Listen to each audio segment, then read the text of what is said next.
Placé sous le thème « Le renforcement de l'outil diplomatique face aux défis sécuritaires et de développement durable », l'édition 2019 de la conférence des ambassadeurs est l'occasion ultime pour les chefs de mission diplomatiques et consulaires de s'accorder sur une vision commune pour impulser une dynamique nouvelle à la diplomatie tchadienne.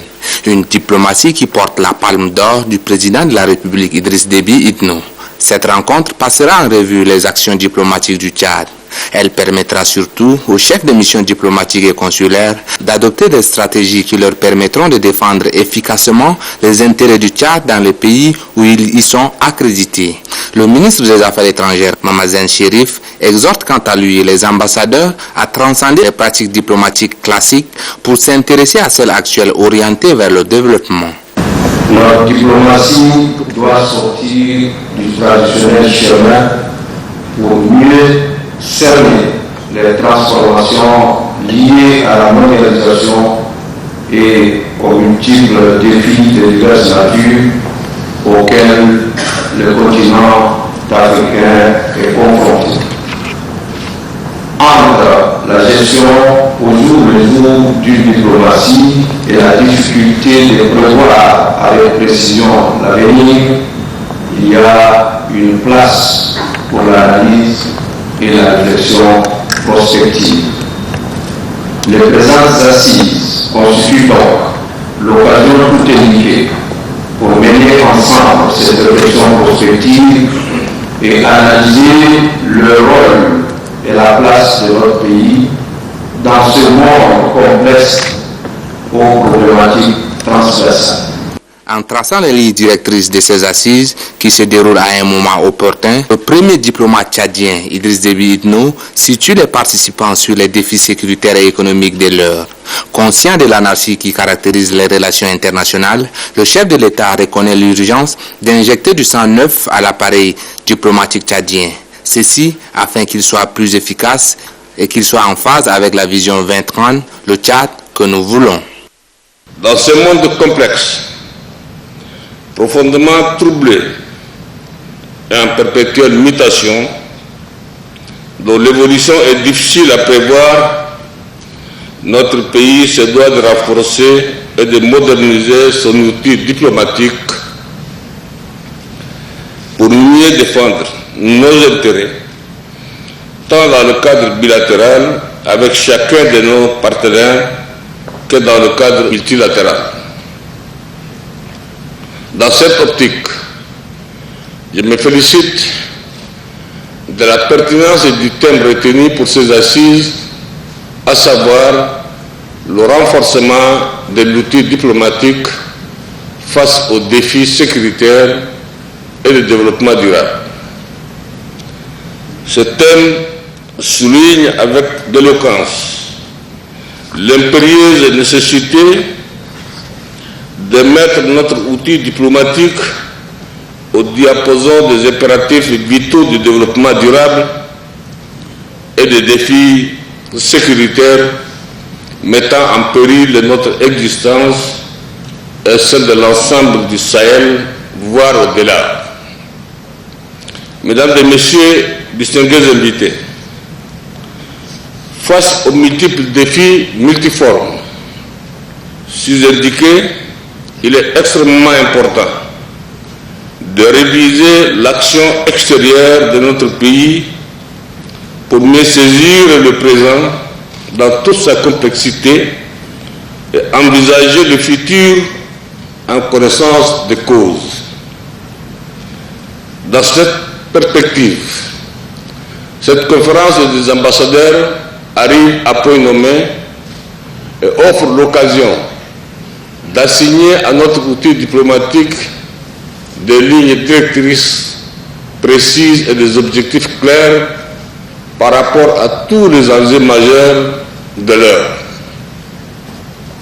À cet égard, tout en me félicitant des succès remarquables enregistrés ces dernières années par notre diplomatie au plan sous-régional, régional et international, nous devons fixer un nouveau cap à la lumière des priorités liées au développement durable, à la paix, à la stabilité et à la sécurité de notre pays. Au plan économique,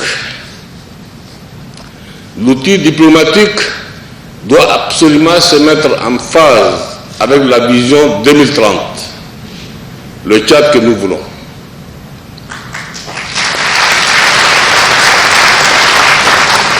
Pour que les intérêts vitaux et les priorités y consacrées soient réalisées au mieux des possibilités réelles de notre pays. L'option résolue de la transformation structurelle de notre économie, envisagée dans le cadre de cette vision, à travers une diversification poussée de notre tissu productif, doit être soutenue par des investissements robustes dans le secteur clé comme l'agriculture, l'élevage, les mines, les infrastructures, l'énergie et les nouvelles technologies de l'information, de la communication.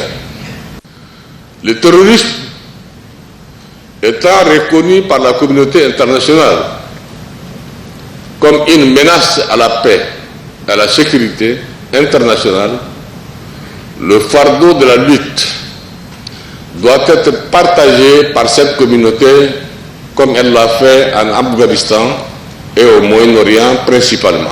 Nous devons donc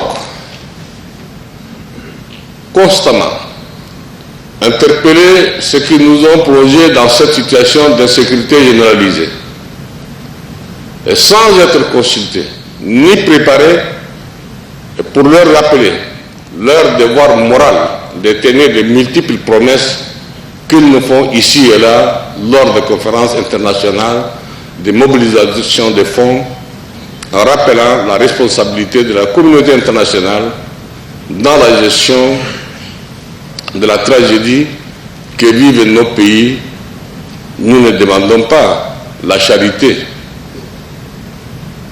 Nous ne lidons pas nos propres responsabilités à garantir la quiétude à nos populations. À ce titre, je ne le répéterai jamais assez. Ce qui a été défait au nom de la communauté internationale doit être rétabli par la même communauté internationale.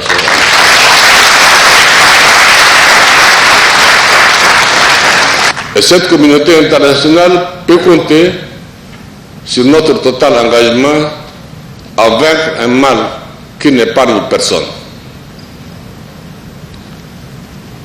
Dans cette optique, mesdames et messieurs, les chefs de mission diplomatiques et consulaires, vous devez d'abord cerner tous les enjeux de cette situation complexe, hautement préoccupante, et ensuite l'expliquer dans toutes ses dimensions au fin d'un plaidoyer fort, partout où cela est nécessaire, pour solliciter l'appui de la communauté internationale à l'effort collectif que déploie le pays du Sahel en général et le Tchad en particulier.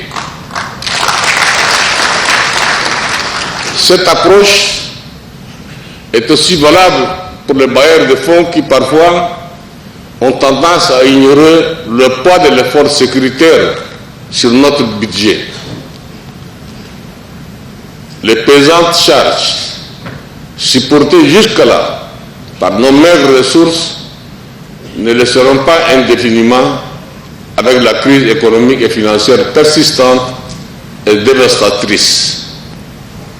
Pour conclure sur la situation sécuritaire, je tiens à rappeler que l'emploi de la force militaire toute seule dans la lutte contre le terrorisme n'est pas une solution durable. Il doit être accompagné d'un effort conséquent de développement socio-économique.